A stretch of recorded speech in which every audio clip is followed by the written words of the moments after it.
വർഷം 2012.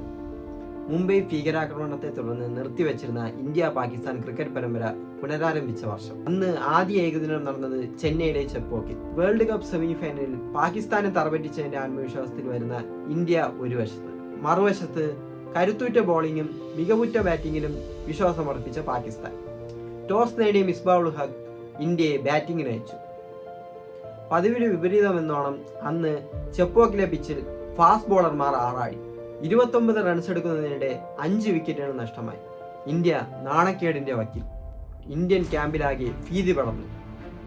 അപ്പോഴാണ് അദ്ദേഹം ക്രീസിലെത്തുന്നത്, അതും 7ാമനായി. സാക്ഷാൽ MS ധോണി. അദ്ദേഹം മെല്ലെ സ്കോർ ബോർഡ് ചലിപ്പിച്ചു. റെയ്നയെ കൂട്ടുപിടിച്ച് ചെറിയ പാർട്ണർഷിപ്പും ഉണ്ടാക്കി. എന്നാൽ സ്കോർ 109 നിൽക്കെ റെയ്ന മടങ്ങി. പിന്നെ നാം കണ്ടത് ഇന്ത്യൻ ടീമിനെ ആകെ അദ്ദേഹം ഒറ്റയ്ക്ക് ചുമലിലേറ്റുന്നതായിരുന്നു. കൂട്ടിന് വന്ന അശ്വിനും മികച്ച പിന്തുണ നൽകി. കൃത്യമായ ഇടവേളകളിൽ അദ്ദേഹം 4ഉം 6ഉം പായിച്ചുകൊണ്ടേയിരുന്നു. അങ്ങനെ നാണക്കേടിന്റെ പടുകുഴിയിൽ നിന്നും പൊരുതാവുന്ന ഒരു സ്കോറിലേക്ക് ഇന്ത്യയെ ധോണി കൈപിടിച്ചുയർത്തി.